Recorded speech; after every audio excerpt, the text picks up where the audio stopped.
السماء جلالا، فأزيد أسراب الغيوم جمالا، وألون الدنيا بأجمل بسمة، وأكون للخير العميم مثالا. أسمو وأجتاز السماء جلالا، فأزيد أسراب الغيوم جمالا، وألون الدنيا بأجمل بسمة. نستغفره ونتوب إليه ونعوذ بالله من شرور أنفسنا ومن سيئات أعمالنا. من يهدي الله فلا مضل له ومن يضلل فلا هادي له، وأشهد أن لا إله إلا الله وحده لا شريك له، وأشهد أن سيدنا وحبيبنا محمدا عبده ورسوله وصفيه من خلقه وخليله، البشير النذير الداعي إلى الله بإذنه والسراج المنير. اللهم صل وسلم وبارك على سيدنا محمد بن عبد الله القائم بحق الله، ما ضاق أمر إلا فرجه الله. اللهم صل على سيدنا محمد في الأولين، وصل على سيدنا محمد في الآخرين، وصل على سيدنا محمد في الملأ الأعلى إلى يوم الدين. يا أيها الذين آمنوا اتقوا الله حق تقاته ولا تموتن إلا وأنتم مسلمون. يا أيها الناس اتقوا ربكم الذي خلقكم من نفس واحدة وخلق منها زوجها وبث منهما رجالا كثيرا ونساء، واتقوا الله الذي تساءلون به والأرحام إن الله كان عليكم رقيبا. يا أيها الذين آمنوا اتقوا الله وقولوا قولا سديدا يصلح لكم أعمالكم ويغفر لكم ذنوبكم، ومن يطع الله ورسوله فقد فاز فوزا عظيما. اللهم اجعلنا وأحبتنا من الفائزين فضلا ونعمة منك يا أرحم الراحمين. أيها الأحباب، موضوعنا اليوم واحد الموضوع مهم جدا، هو موضوع ديال التربية. هذا الموضوع الناس كيكتبوا فيه مصنفات، الناس كيديروا فيه أبحاث، لأن هذه المسألة ديال التربية واحد المسألة أساسية جدا، لأن البناء ديال المجتمع والبناء ديال الأمة مرتبط بهذا الأمر ديال التربية. Donc, chers frères, chers sœurs, salam alaikum wa rahmatullah. La question, notre sujet d'aujourd'hui, c'est la question de l'éducation. En l'occurrence, l'éducation de nos enfants. C'est une question centrale. C'est une question centrale dans notre société, c'est une question centrale dans notre cheminement. Aujourd'hui, il y a beaucoup d'études sur la question de l'éducation. Il y a même les sciences de l'éducation. Il y a des recherches chaque jour qui se font autour de la question de l'éducation. Maintenant, nous, dans notre référentiel spirituel, quand on parle d'éducation, on parle de quoi? Quels sont les repères que nous pouvons donner à nos enfants justement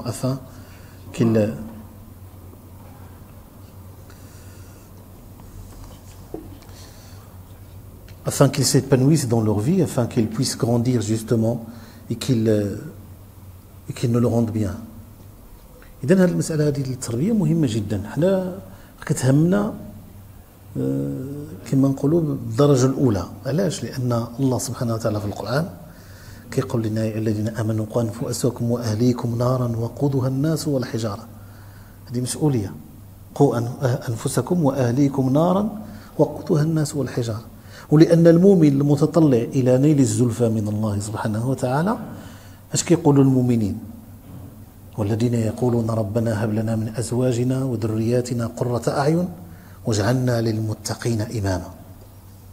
يعني أن الله تعالى يجعل في الوليدات ديالنا في هذه الحياة من السعادة ديال الحياة الأحباب، أن الإنسان تكون عنده الزوج صالحة ويكون عنده أولاد صالحين. الله يجعلنا كذلك. في زمان مضى وانقضى كانوا الناس كيجتهدوا كيربيوا. الآن كما نقولوا حنا تغير الزمان، تغير الوقت. حنا في زمن العولمة، في الزمان ديال الهاتف النقال والاكس الانترنت وهذا الشيء. كيفاش غادي نديروا؟ شنو هي المفاتيح اللي ان شاء الله تعالى باذن الله؟ بعض المفاتيح حنا ما عندناش المفتاح بيد الله عز وجل. اقول بالله التوفيق. اول شيء ايها الاحباب، خاص الانسان في هذه المساله ديال تربيه الاولاد خاصو اولا يتوجه الله عز وجل، خاصو يتوجه الله سبحانه وتعالى بالدعاء باش الله تعالى يصلحه ويصلح وليداته ويصلح وليدات المسلمين جميعا. هذا ضروري. الدعاء ما يبخلش فيه الانسان، لان الله عز وجل هو ولي ذلك والقادر عليه، هو اللي يقدر يفتح القلوب، هو اللي يقدر، هو الهادي سبحانه وتعالى، هو اللي غيهديهم، هو اللي يرد بهم الطريق. حنا خصنا نجتهدوا في الدعاء، ما نديوش عليهم بالسوء، ما نديوش عليهم بالاثم، ما نديوش عليهم بشي حاجه خايبه، ولكن ندعيو ان الله تعالى يهديهم ويحفظهم ويجعلهم احسن منا. هذا اول شيء.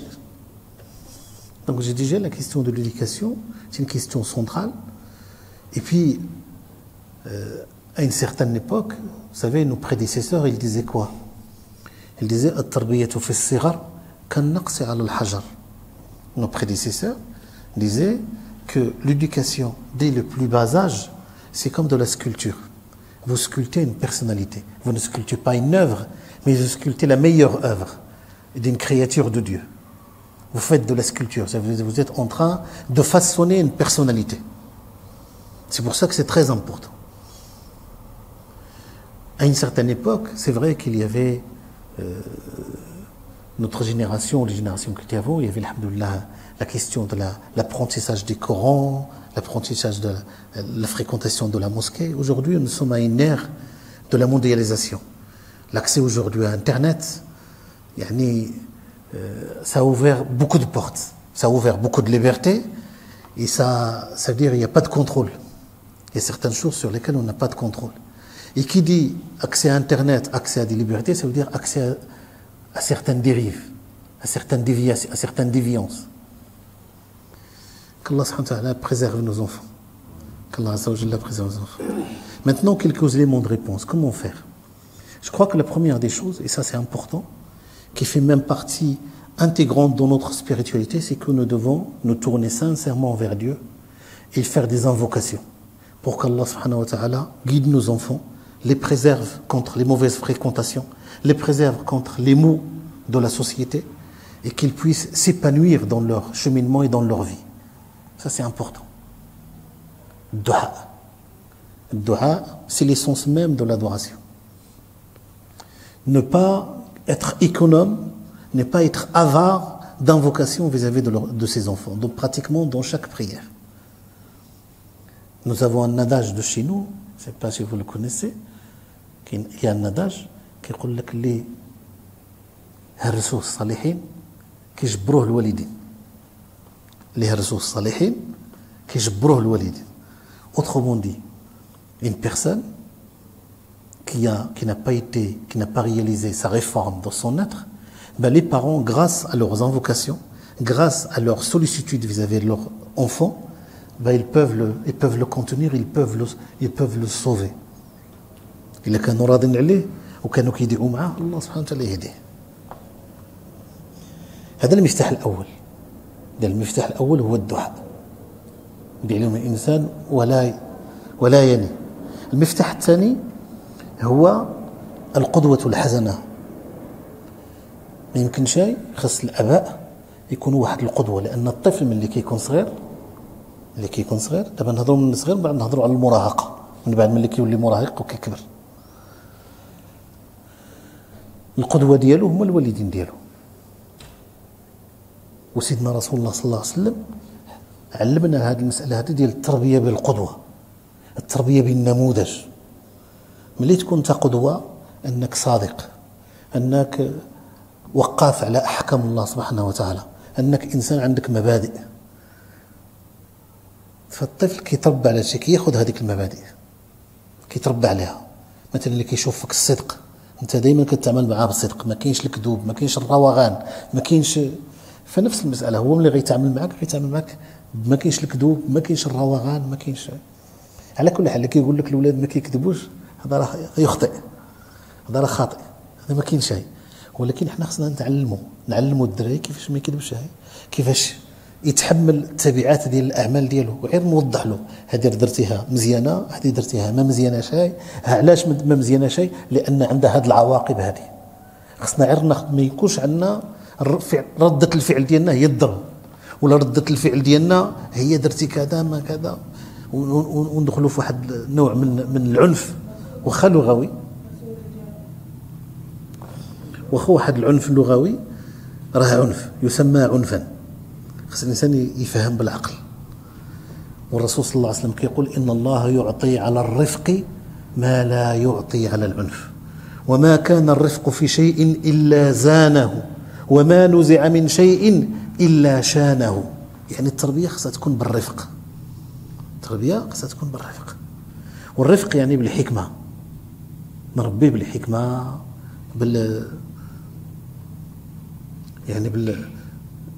الأمور تدوج بالسياسة حسن. إلا دازت بالعنف راه ما كيربيش، إلا دازت بالضرب راه ما كيربيش. الإنسان كيولي يخاف من الضرب ما يخافش من الله سبحانه وتعالى، يولي يخاف من الغوات ولكن ما يخافش من الله عز وجل. حنا خصنا يكون عنده مبادئ أنه يخشى الله سبحانه وتعالى. وقد كان بشر الحافي رحمة الله عليه يعني يقول إبراهيم بن أدهم يعني قال لك استفدت من خالي، علمني كلمات ما عمرني ما ننساهم. علموه قال لك كنت انا صغير وكان كلمات كيعلمني خالي بشر الحافي كيعلمهم ليا نفعوني في حياتي كامله. اش كان كيقول له ملي كيكون خارج هو وياه؟ كيقول اولا خارج معاه، ما مخليش خارج بوحده، خارج هو وياه، يعني يخرج هو وياه يتسارى. وهذه مساله مهمه جدا، هذا من المفاتيح نجيو لها من بعد ان شاء الله.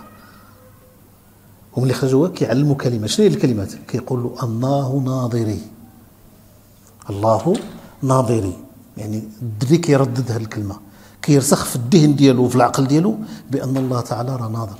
الله تعالى الله رقيب علي، يعني الله تعالى رقيب يعلم ما اخفي وما اعلن. الله محاسبي غدا، يعني غدا ربي غيحاسبني.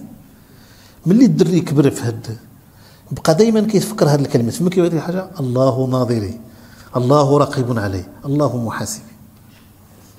Donc une deuxième clé de l'éducation, parce qu'il n'y a pas de, vous savez, il n'y a pas de métier de parent. Là, on a appris sur le tas. Il n'y a pas de métier, il n'y a pas de, voilà, voilà, vous êtes un parent, le parent idéal, et il n'y a pas de méthode efficace, etc. Mais nous avons, à partir des modèles des messagers, sallallahu alayhi wa sallam, nous avons essayé, les savants ont essayé d'élaborer ou de déduire une méthodologie justement pour éduquer. Mais il y a des fondamentaux, il y a des choses, il y a des fondamentaux. Et parmi ces fondamentaux, c'est ce qu'on appelle l'éducation par le modèle. Les parents sont des modèles pour leurs enfants. Et nous devons aspirer. C'est pour cela que dans le verset coranique, dans Surat Al-Furqan, Dieu dit, et ceux qui disent, ceux lorsqu'ils, parmi les adorateurs des miséricordieux ou les serviteurs des miséricordieux, qu'est-ce qu'il dit, Allah subhanahu wa ta'ala, parmi leurs traits de caractère, et ceux qui disent, Seigneur Dieu, accorde-nous, ou bien donne-nous, fait que dans nos épouses et dans nos progénitures, il y aura la sérénité, la joie de nos yeux, et la sérénité, la joie de nos cœurs. Et fait de nous un modèle pour les fidèles, un modèle pour les croyants. وَجْعَلْنَا لِلْمُتَّقِينَ إِمَامًا. C'est-à-dire que le fidèle, le musulman, il aspire déjà à être meilleur moralement et spirituellement, meilleur devant Dieu, humble devant les êtres humains. Et autant que parents, nous avons cette responsabilité d'être des modèles, dans le sens où nous allons donner des sens, nous allons donner des repères à nos enfants. Si l'enfant, dans le comportement qu'on a avec lui, s'il voit qu'il y a de la transparence, de la sincérité, de la, comment dirais-je, de la véracité, ben il va grandir, il va aspirer à être dans ce sens-là. Cela dit, une personne qui dit que les enfants ne mentent pas, c'est qu'elle se trompe. Maintenant, nous, lorsqu'on est dans un cas comme ça, il faut essayer de rectifier le tir, de les orienter vers le bon sens. Ne pas agir dans la violence, ne pas frapper. Frapper, c'est humilier. C'est très important. C'est vrai que nous, on dit, ouais, nous, on a été frappés, mais ça nous a corrigés, ça nous a... Aujourd'hui, c'est une autre époque. Et la correction peut se faire avec la douceur. Et le prophète sallallahu alayhi wa sallam le disait. Dieu accorde beaucoup plus avec la douceur, plus qu'il n'accorde avec la violence. Et lorsque la douceur est dans quelque chose, dans une action, il n'apporte que le bien. Au contraire, il donne de l'importance, de la subsistance, des sens et de la cohérence. Mais à chaque fois qu'on enlève la douceur de quelque chose, ben les choses ne passent pas.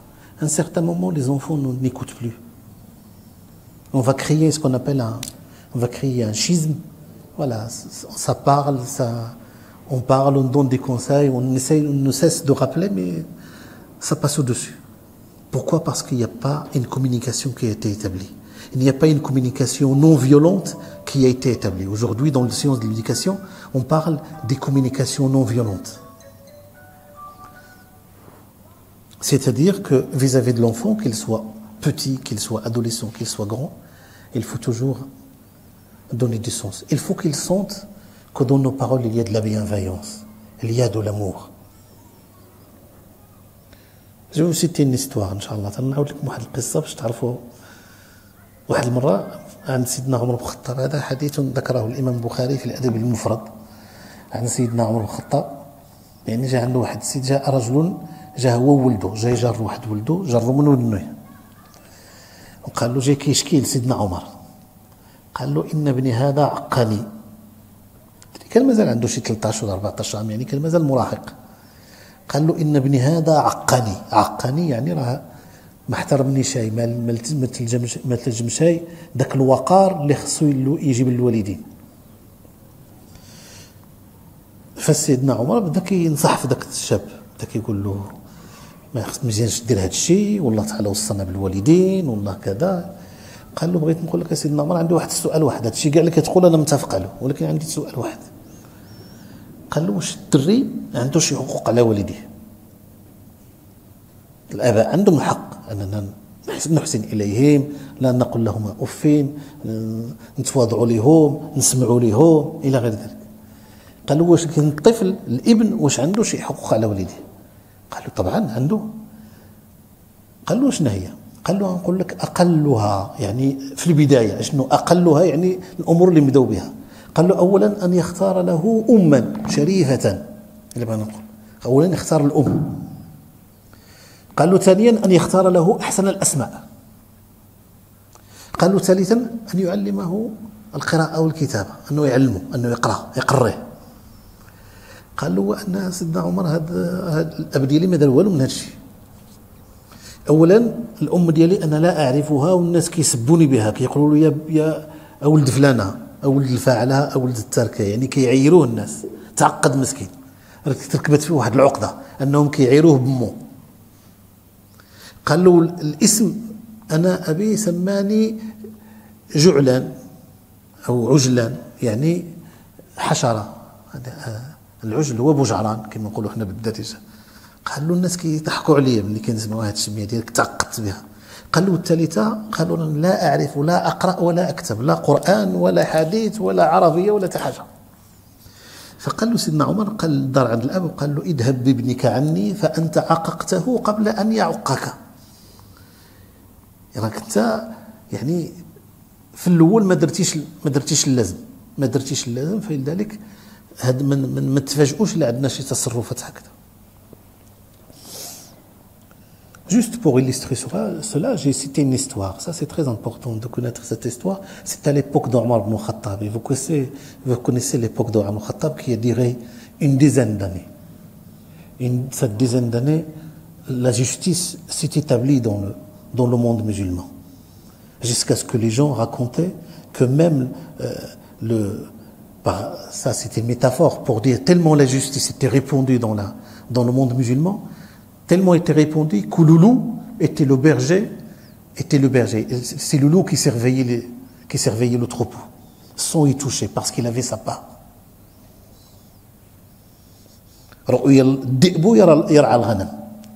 Disent à l'époque d'Omar ibn Khattab. Donc une personne qui est venue, qui tirait par les oreilles son fils, il l'a amené sur Omar et dit son fils, mon fils m'a manqué de respect. Il n'a pas honoré les liens de parenté, il n'a pas le... Et puis Omar Khattab, c'est tout à fait normal qu'il a commencé à exhorter le jeune pour lui rappeler la bonté qu'on doit avoir vis-à-vis des parents, le comportement qu'on doit avoir vis-à-vis d'eux, le respect imminent qu'on doit à nos parents. Et le jeune a écouté, il a dit à Omar, j'ai juste une question. Est-ce que les enfants, ils ont des droits sur leurs parents? Est-ce que les parents ont des devoirs vis-à-vis des enfants? Ils ont dit oui. Il a dit oui. Le minimum de ce devoir-là, il a dit, je cite 3 choses. La première des choses, c'est d'abord de choisir la maman. C'est très important de choisir la personne avec qui on va partager l'éducation. L'éducation se passe à 2. et surtout que les mamans aujourd'hui, ou même à l'époque, c'est eux qui avaient la part la plus importante de l'éducation, ben, il faut choisir une maman qui va pouvoir porter cette lourde responsabilité. Et deuxième lieu, il doit lui choisir un nom, un bon nom, un nom qui ne va pas le complexer, un nom où il ne va pas être stigmatisé. À chaque fois qu'on entend son nom, ben on va le ridiculiser, on va se moquer de lui, on va ironiser sur lui. Et puis la troisième, ben il faut qu'ils apprennent à lire et à écrire. Il faut qu'ils s'instruisent, qu'ils soient instruits. Ça, c'est une obligation. L'instruction est une obligation. Ben, il a dit, mon père n'a rien fait de cela. La première des choses, je ne connais pas ma mère. Au contraire, les gens m'insultent, me disent, ou fils d'une telle, donc ils disent un mot qui est rabaissant. Et deuxièmement, il a choisi un nom d'une bête, comment dirais-je, il m'a choisi un nom comment on appelle ça, d'un insecte, voilà, d'un insecte nuisible. Donc à chaque fois, lorsque les gens m'appellent, ben, c'est pour rigoler sur moi, c'est juste pour me stigmatiser, c'est juste parce que parfois certains mots, certains noms, ils peuvent porter en elles des discriminations, ils peuvent porter en elles comment dirais-je, des injustices. Et puis la troisième chose, c'est que je ne sais ni lire ni écrire. Je ne sais ni lire ni écrire, ni le Coran, ni le Hadith, ni savoir écrire mon nom, ni savoir lire. Omar al-Khattab, il a dit, voilà, la source, elle est là. Si l'enfant agit aujourd'hui ainsi, c'est parce qu'au départ, dès le départ, vous n'avez pas fait le nécessaire. المفتاح الآخر أيها الأحباب وهذا هو من المفاتيح المهمة جدا وهنا بعض المرات كيصعب الإنسان باش نعطيو مثال باش نفهموها مزيان باش نفهموها بعض المرات كيوقع الإنسان الدري شنو خاصو ولا الدراري شنو خاصو راه واكل شارب مكسي ناعس شنو خاصو والو ياك ولكن الدراري ديالنا محتاجين اننا نشدوهم ونقول لهم باننا حنا كنبغيوهم وباننا حنا كنحبوهم وباننا نقبلوهم. كاين اللي ما عمره ما قبل ولادو، كاين الناس من هادشي، كاين نوع هاد خصو يفهم لان كنحبو. كاين اللي ما وسيدنا رسول الله صلى الله عليه وسلم ماشي هكذا، كان كيشد سيدنا الحسن ولا سيدنا الحسين كان يقبله بين عينيه، وكان سيدنا رسول الله يقول في سيدنا الحسن يقول إن ابني هذا سيد ولعل الله أن يصلح بينه بين طائفتين عظيمتين من المسلمين. وفعلا داك الشيء اللي دار. مرة دخل سيدنا عمر للمسجد ولقى سيدنا رسول الله على 4 حط يديه وحط رجليه بحال دير بحال العود، وسيدنا الحسين فوق راسه فوق الظهر ديالو وبركي يعني بحال بحال الفارس فوق العود. وسيدنا عمر داز وشاف هذيك وسيدنا الحسين خدام فوق الظهر سيدنا رسول الله صلى الله عليه وسلم، وسيدنا رسول الله فرحان بهذاك الشيء. وصل المسجد هذا الشيء، سيدنا عمر داز عند سيدنا الحسين قال له نعم الفرس هو، يعني قال له هذا الحصان وهذا الفرس اللي انت فوقه راه جيد راه مزيان. سيدنا رسول الله عند سيدنا عمر قال له ونعم الفارس هو، يعني ماشي على الفرس راه الفارس حتى هو راه عنده شان كبير. شوف كيف سيدنا رسول الله كيزرع هذا الثقة في النفس، كيزرع هذه المحبة في القلب ديال سكون ابل اجوردي اون بارل دو ليستيم دو سوا. خصنا نتعلموا هذا الشيء الاحباب. الحديث الصحيح عند الامام البخاري الاقرع بن حابس جاء عند سيدنا رسول الله صلى الله عليه وسلم، شاف سيدنا رسول الله كيقبل في وليداته، كيقبل في الحسن وفي الحسين. قال له والله يا رسول الله عندي 10 من الاولاد لا ما قبلت احدا قط. قال له انا عندي 10 الاولاد ما كان انت كتبوس وليداتك، انا عندي 10 وما كان نبوس حتى واحد، ما نعنق حتى واحد. فقال له واش ندير لك انا ان نزع الله الرحمه من قلبك، ما افعل لك ان نزع الله تعالى الرحمه من قلبك. هذه الاشياء الاحباب ما نضيعوهاش، راه مهمه جدا. ملي تسد واخا يكبر واخا يولي عنده 40 عام، نشد الولد ديالي ونمسح على الراس ديالو ونعنقو ونقبلو ونهضر معاه واحد الكلام لطيف. ضروري جدا هذا الشيء، ضروري. هادشي مهم. حتى يقال حتى اللقمة أن ديرها في الفم ديالو، هذا من علامات المحبة، من علامات المحبة. التقبيل فيه أنواع كما يقول علماء التربية. كاين التقبيل ديال الفخر، التقبيل ديال الفخر يعني أنك تقول لولدك ملي كتقبلو أنك تبوس له هنا، تبوس له فوق راسو، هذا تقبيل الفخر، أنا مفتخر بك، نستعرف بك. ياك كاين التقبيل ديال المحبة، أنك كتحبو كذا، أنك تقبل له على الحنك ديالو ولا على الجبين ديالو، هذا بأنك كتبغي ديال الشوق. أنت ملي كنعنقو كنديرو الحنك أن شحال هادي ما شفتو، مشتاق لك، مشتاق نشوفك. ياك ملي كنقبلو على الجبين التقبيل ديال الاحترام، أنا كنحترم ولدي وكنكبر به إلى غير ذلك. هذه كلها من الأمور اللي خصنا نتعلموها إن شاء الله سبحانه وتعالى. Troisième clé, mes chers frères, c'est que souvent, malheureusement, on réduit l'éducation. Excusez-moi l'expression, je vais utiliser une expression qui peut vous choquer. Il faut faire la distinction entre deux choses. Il y a l'éducation, il y a l'élevage. Il y a deux choses. Il y a des personnes qui disent, voilà,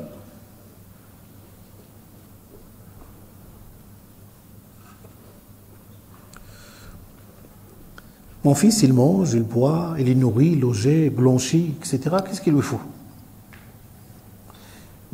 L'éducation ne se résume pas à ça. L'enfant, c'est un humain. Et vous savez, on dit, la nature a horreur des vides. La nature a horreur des vides. Si je ne l'accompagne pas, si je ne sors pas avec lui, si je ne lui propose pas des activités, si je ne lui propose pas des choses, bah justement, il va combler ce vide-là. Si moi, je ne l'accompagne pas, bah il va trouver une autre compagnie. Si moi, je n'essaie pas de donner des repères, bah, les repères, il va les trouver. Vous savez, dans les sciences de l'éducation, les savants de l'éducation, ils parlent de deux choses. Il y a le groupe de référence et il y a le groupe d'appartenance. Deux notions très importantes. Le groupe de référence, c'est la famille. C'est les parents, c'est le groupe de référence. Il revient, il tourne, il fait ça, après il revient vers la famille. Mais il y a le groupe d'appartenance. C'est comment il veut être. Le phénomène de groupe, le groupe auquel il veut appartenir, auquel il veut ressembler. C'est ce qu'on appelle le groupe vers lequel il veut tendre. Ça, c'est ce qu'on appelle le groupe d'appartenance. Il y a une notion qui est très importante dans l'estime de soi, qui donne de l'estime, qui donne de l'amour. Vous savez, c'est vrai que la question de l'amour chez nous, quand on dit chez nous, ça veut dire dans la communauté musulmane, c'est une question qui reste tabou, un peu. Il y a des personnes qui n'ont jamais osé dire à leurs enfants « je t'aime », ou même à leurs femmes, avec qui ils partagent leur vie, etc. Ils ont du mal à dire ce mot-là. Ce qui fait que même les enfants ont du mal à dire les choses. Parce que dans leur tête, dans leur conception, c'est peut-être tabou, c'est peut-être quelque chose de mal, si on dit ça. Et au contraire, le prophète sallallahu alayhi wa sallam nous a enseigné, lorsqu'on aime quelqu'un, il faut lui annoncer, il faut lui dire. Il faut le dire. Il faut faire assaut d'amour, disait le prophète Mohammed sallallahu alayhi wa sallam. D'ailleurs, même le messager sallallahu alayhi wa sallam le disait à ses petits-enfants, Al-Hassan ou Al-Hussein. Il les embrassait, le prophète sallallahu alayhi wa sallam, devant les compagnons. Il les prenait dans ses bras. Même dans la mosquée, aujourd'hui dans nos mosquées, si on voit ça, c'est un blasphème. Que le Hassan ou le Hussein court dans la mosquée. Ou que le Hassan, il est sur le dos du prophète sallallahu alayhi wa sallam en train de jouer le chevalier. Ça, c'est un hadith authentique chez le Bukhari Muslim. Omar al-Khattab, quand il est venu, il avait le Hussein en train de demander au prophète sallallahu alayhi wa sallam, vas-y, avance par là, cours un peu. Le prophète sallallahu alayhi wa sallam était sur 4 pattes. Et Omar al-Khattab, en taquinant le Hussein, il disait, c'est un beau cheval que vous avez là. C'est un cheval excellent. Et le prophète sallallahu alayhi wa sallam, il a dit, que dirais-tu des chevaliers? Le chevalier aussi, c'est un bon chevalier. Le chevalier aussi, il est d'une grande importance. C'est un excellent chevalier. C'est-à-dire que le prophète sallallahu alayhi wa sallam essaye de donner de l'estime de soi à son petit-fils. Dans le hadith authentique, l'Aqra' ibn Habis est venu, quand il a vu le prophète sallallahu alayhi wa sallam en train d'embrasser ses petits-enfants, et en train de leur dire, de leur signifier qu'il les aimait. Alors, par Dieu, j'ai 10 enfants, je n'ai jamais embrassé l'un d'eux. Je n'ai jamais pris un dans mes bras. Et le prophète lui dit, que veux-tu que je te fasse? Si Allah subhanahu wa ta'ala a ôté, a enlevé la miséricorde de ton cœur, je ne peux pas vous. Je ne peux rien pour toi. C'est-à-dire, c'est un signe de miséricorde. Et nous avons besoin de donner ces sens-là à nos enfants. Il faut que les enfants sentent qu'on les aime. On leur donne, on est là, on fait notre rôle. Donc, autant que parents, on est là, on donne le cadre. C'est à nous de poser le cadre. C'est important. Le cadre, il est là, voilà. Tu dois fréquenter un tel ou un tel, ne pas fréquenter un tel. Ça, c'est ce qu'on appelle le cadre. Avec douceur, bien sûr. Il ne faut pas que ça soit un cadre qui est trop restrictif. Il ne faut pas que l'enfant sente qu'on est sur son dos. Si je donne quelque chose, j'ai dû te faire quelque chose, je dois la justifier. Je dois donner des raisons d'être. Je dis voilà. Non. Mais, ça, le cadre, c'est les parents qui le donnent. Mais en même temps, dans ce cadre-là, il faut qu'il y ait de la bienveillance. Il faut qu'il y ait de la douceur. Il faut qu'il y ait de l'amour. Il ne faut pas que ça soit un cadre où il y a ne fais pas, ne fais pas, ne fais pas, tu ne sais pas, etc. Il ne faut pas que ça soit que ça. Ma ta'arafsh, ma t'dir, ma kada. Ça n'éduque pas. Ce qui éduque, c'est que voilà, ce que tu fais, c'est bien, mais tu peux faire encore mieux si tu fais comme ça ou comme ça. باش ما نطولش عليكم dernier point, ça c'est important ان شاء الله سبحانه وتعالى. هو اننا احنا الزمان هذا اللي كيخرج على اولادنا هو الرفقه السيئه، الرفقه ديال السوء. هذا خصنا نردوا منها البال. الرفقه ديال السوء، كاين رفقاء السوء. هذا ما كيعني شيء ان الدري ما مزيان شيء، ولكن ربما راهم عندهم واحد الرواسب اللي ما خص. وحنا الدراري ديالنا سون انفلونسابل كما نقول، دغيا كيتاثروا والطبع كيسرق من خوه. مزيان نختار معاه الاصدقاء ونعلمو باش ما يضيعش وقته. خاص الدري نقول له اعطي له وقت لكل واحد من الاصدقاء ديالك، ولكن ما تضيعش وقتك. هذا مهم جدا. احترم كل واحد، لكن انت ما تضيعش وقتك مع الناس اللي ما كيحترموكش، ومع الناس اللي يقدروا الصحبه ديالهم غيكون فيها واحد الاذى لك. الاذى لك لا في القرايه ديالك، لا في التصرفات ديالك، لا في المعامله ديالك، ولا في الشخصيه ديالك. هذا مهم جدا. الصحبه هي الاساس يا الاحباب. الصحبه هي الاساس. المرء على دين خليله، قال رسول الله صلى الله عليه وسلم: فلينظر احدكم من يخالل. فلينظر احدكم من يخالل. يعني الا صحبتي الناس اللي كيقراو مزيان وعندهم اخلاق حسنه ومربين مزيان، فانت كتولي كتكلم مزيان، كتولي عندك اخلاق حسنه، كتولي تقرا مزيان. ملي كنسميو حنا لو فينومين دو جروب، ملي كتكون مع شي وحدين عاطينها للضحك وكذا، فكتهمل راسك، كتهمل قرايتك، كتهمل. هذا الامر الاول. الامر الاخر ايها الاحباب من الناحيه ديال هاد الصحبه هو ان مادام الدري كنختاروا معاه الرفقه، حنا خصنا نصحبوه. حنا خصنا نصحبوا وليداتنا، حنا نصحبوا. يعني خصنا نخصلوا واحد الوقت. الدري ملي بدا يكبر شويه واخا يكون صغير، خصنا نخصلوا واحد الوقت نخرج معاه، نشوف الهموم ديالو، ونشوف التطلعات ديالو، ونشوف شنو باغي، نفهم شنو داخل، نخليه يتكلم معي، نخلي له واحد الفرصه فين هو يتكلم، هو يخبرني، ماشي نبقى فقط انا اللي كنقول له. هو يقول لي شنو ماذا يجوز في بداخله، يحس براسو بانه مطمئن. ملي كيقول لي شي حاجه ما يخافش انني نقول له لا هذه ما مزياناش ولا كذا، نسمع له بعدا، من بعد غادي نصلح. هذه المساله قليل فين كنديروها يا الاحباب، قليل فين كنخرجوا وليداتنا نخرجوا معاهم من غير السفر. العطله ها هي جايه الحمد لله، ولكن من غير العطله العام كامل، العام طويل، خصنا نخرج معاه ندي. هذا الشيء مكلف، هذا الشيء يكلف نفسيا وماديا وسميتو، يكلف ماديا، يكلف كذا، ولكن النتيجه ديالو ان شاء الله تعالى ما تندموش عليها، ما تندموش عليها في الاخر، لانك انت كتصاحب ولدك. وملي كنصاحبو راني كنعطي راني كما كنقولوا جو كلاس، كنعطي بعد الصوى، كنعطي بعد المعالم، كنعطي بعض المعالم في الطريق ديالو اللي غير ينساهاش. مسألة مهمة جدا، وهي اللي كتنقصنا. اللي كان الدري فقط يجي ياكل ويشرب ويدخل، ما عرفناش شنو. نعطيكم مثال بسيط. مثلا هذيك الحصة في المائدة راه واحد الحصة مهمة جدا. في المائدة مهمة جدا أننا ناكلوا جميع، ماشي كلشي ياكل بوحدو، ماشي كل لك مخزون، ناكلوا جميع وتما فين نتكلموا نخليهم يتكلموا. لأن الدري يجب أن يفرغ شنو شاف النهار كامل ما شفناش، كان في المدرسة، كان مع أصحابه، كان ما شفناش شنو. فهذيك هي الوقت باش يعاود لينا، باش يقول لنا شنو دار وشنو ما دارش، ونحاولوا ما نغوتوش عليه باش يقدر يقول لنا كل شيء، باش ما يخبيش. لان ملي نبداو نغوتوا عليه يبدا يقول لك هذاك الشيء اللي زوين، داك الشيء اللي خايب ما يقولوش، حنا خصنا نقول لنا الخايب والزوين. ملي نساليو نقول له ودي هذه مزيانه، هذه ما مزيانه شاي، وهذه ما تصلحش ليك، وعلاش ما تصلحش ليك؟ لانها العواقب ديالها كذا كذا كذا. هو براسو راه عنده عطاه ربي عقل، غيقول لك سي فغي، هذا الشيء اللي قلتي راه معقول. Donc dernière chose, je m'arrêterai là, Inch'Allah Ta'ala, c'est que nous avons besoin de ce qu'on appelle d'accompagnement, l'accompagnement. Ça, c'est une notion spirituelle très importante. Vous imaginez, Imam al-Bukhari, radiallahu anhu, ou Arda, rapporte dans son authentique que lorsque le prophète sallallahu alayhi wa sallam a eu l'ordre de faire l'exode de la Mecque vers Médine, le premier qui était informé, c'est Abu Bakr as-Siddiq. Hadith il est rapporté par Aïcha radiallahu anha. Abu Bakr as-Siddiq, qu'est-ce qu'il a dit? As-suhbatu ya Rasulallah. La compagnie au messager. Et le prophète قال له as-suhbatu ya Abu Bakr.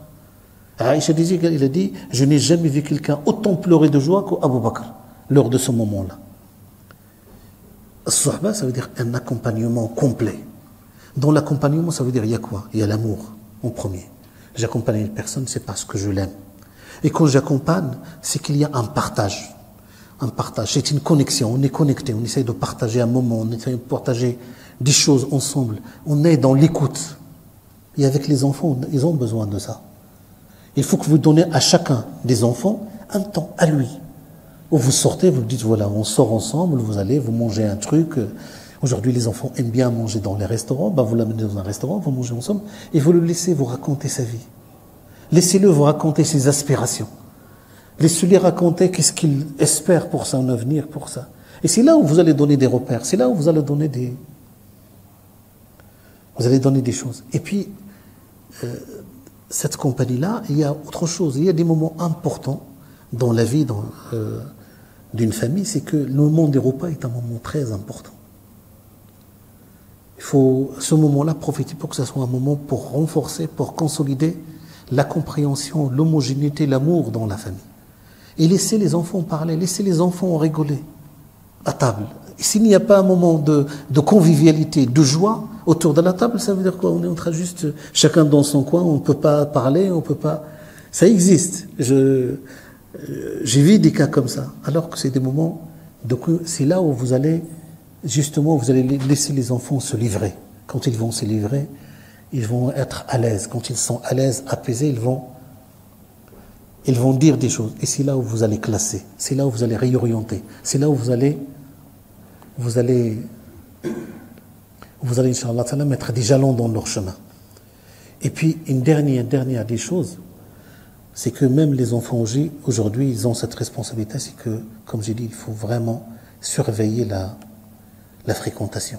Les mauvaises fréquentations, c'est aujourd'hui, c'est ce qui est nocif. Il y a des fréquentations. Ça ne veut pas dire que les personnes sont condamnables, c'est à condamner.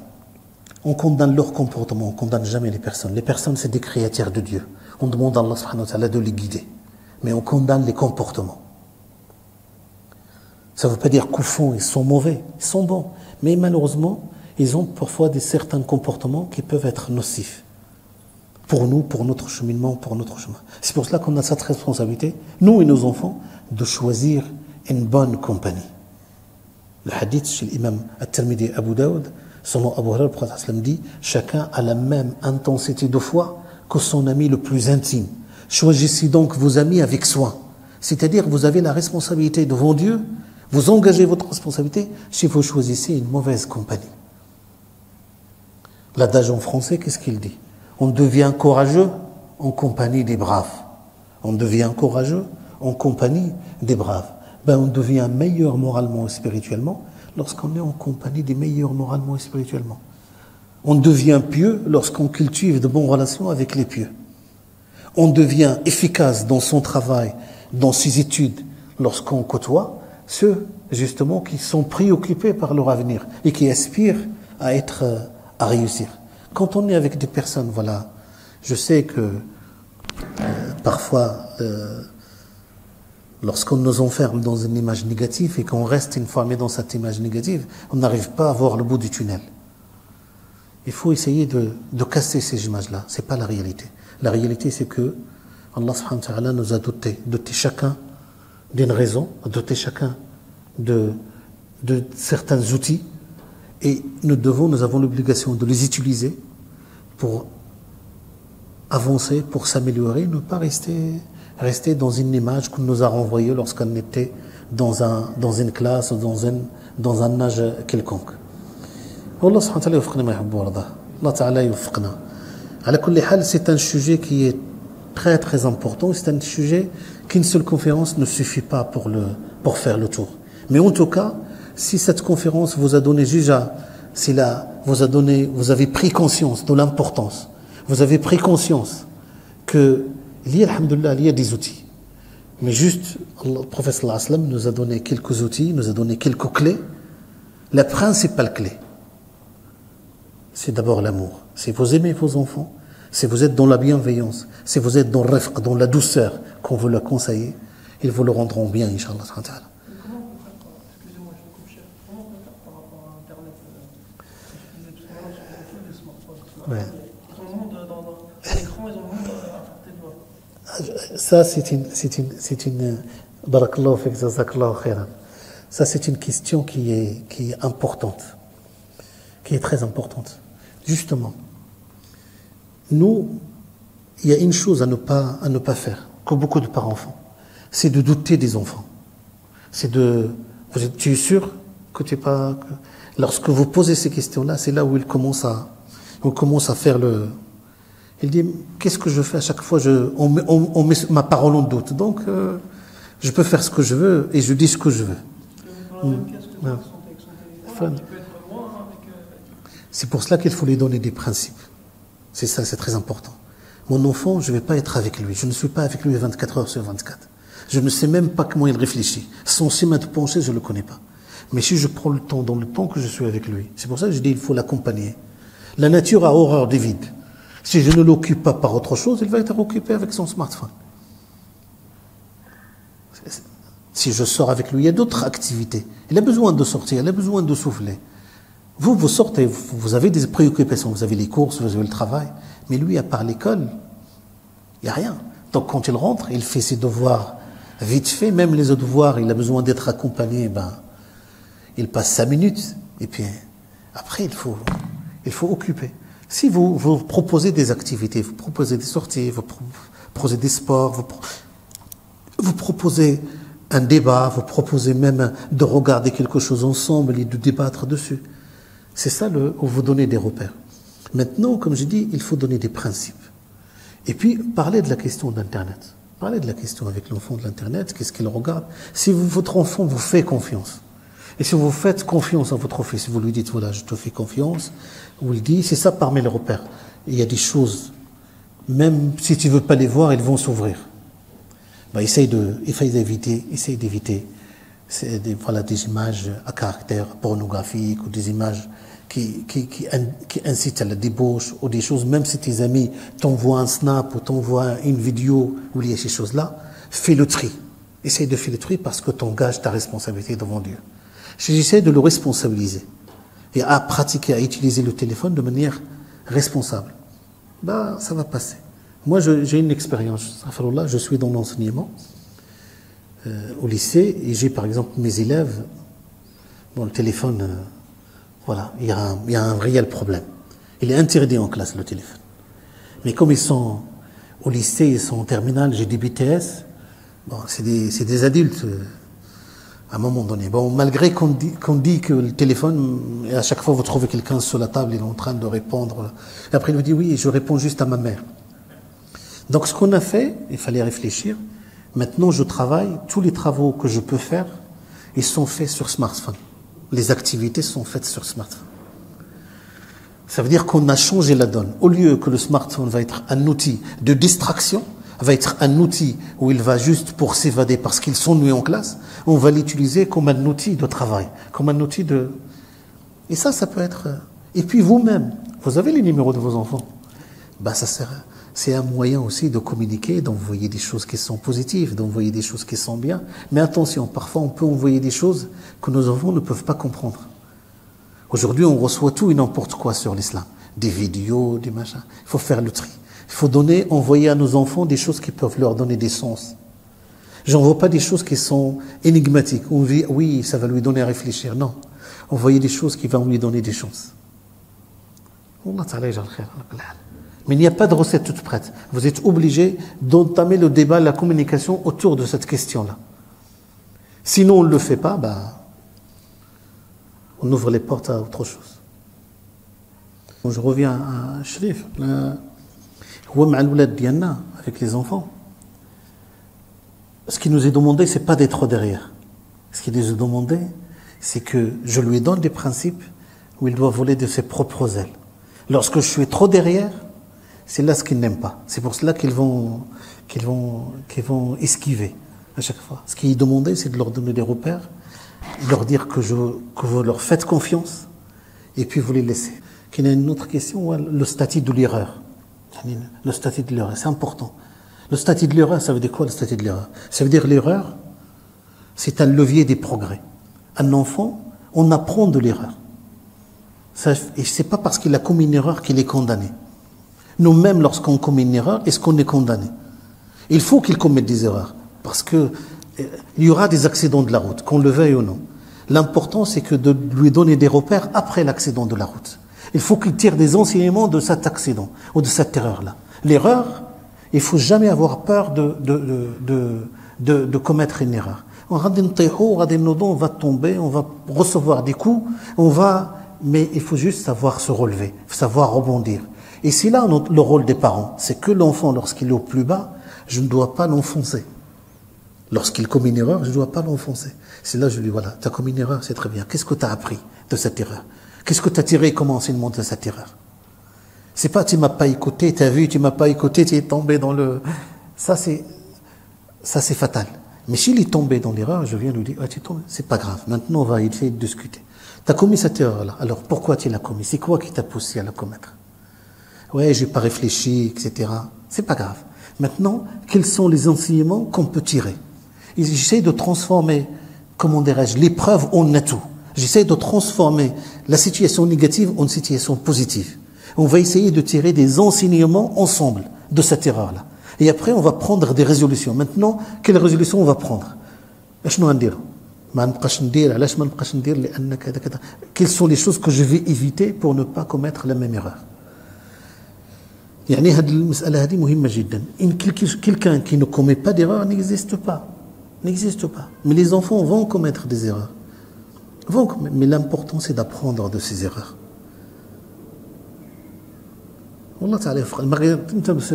Des exemples simples.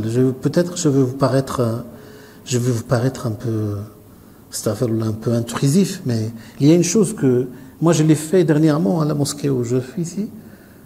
J'ai dit que les parents doivent prendre le temps, surtout que l'enfant arrive à l'âge de 12-13 ans, ça veut dire on rentre en adolescence où il va atteindre la puberté, c'est qu'il faut essayer de prendre le temps de discuter sexualité. Quand je dis discuter sexualité, ça veut dire quoi? Parce que le corps il se transforme, la voix se transforme, l'instinct charnel il est éveillé de manière anarchique. Si moi j'en parle pas avec mon fils, Internet va s'en occuper, la télé va s'en occuper. Au collège, il voit des gens se becqueter toute la journée, donc... Mais je dois juste entamer cette discussion. Et vous savez comment cette éducation commence? Déjà, j'apprends à mon fils déjà comment faire ces grandes ablutions. Il y a beaucoup qui n'ont jamais appris à leurs enfants comment faire les ablutions, comment faire l'istinja. Ça fait partie de l'éducation. Lorsque je lui montre comment il doit se purifier les parties intimes, comment il doit réaliser sa purification rituelle, c'est une manière de lui montrer, de lui parler du corps, de son corps, du rapport au corps, de la responsabilité qu'il a vis-à-vis de son corps. L'éducation commence par ça. Vous ne vous inquiétez pas, votre enfant il est très intelligent. Il comprend. Allah Ta'ala يجعل خير. بالقيم العظيمة جدولا نسقي الحياة محبة وفعالا هي هكذا قيم النجاة تحثني فأخوض فيها للنجاة نزالا هي هكذا قيم النجاة تحثني فأخوض فيها للنجاة نزالا لا تسأل المقدام عن سبل العلا ستراه طيرا بالعزيمة جاء أسمو وأجتاز السماء جلالا فأزيد أسراب الغيوم جمالا وألون الدنيا بأجمل بسمة وأكون للخير العميم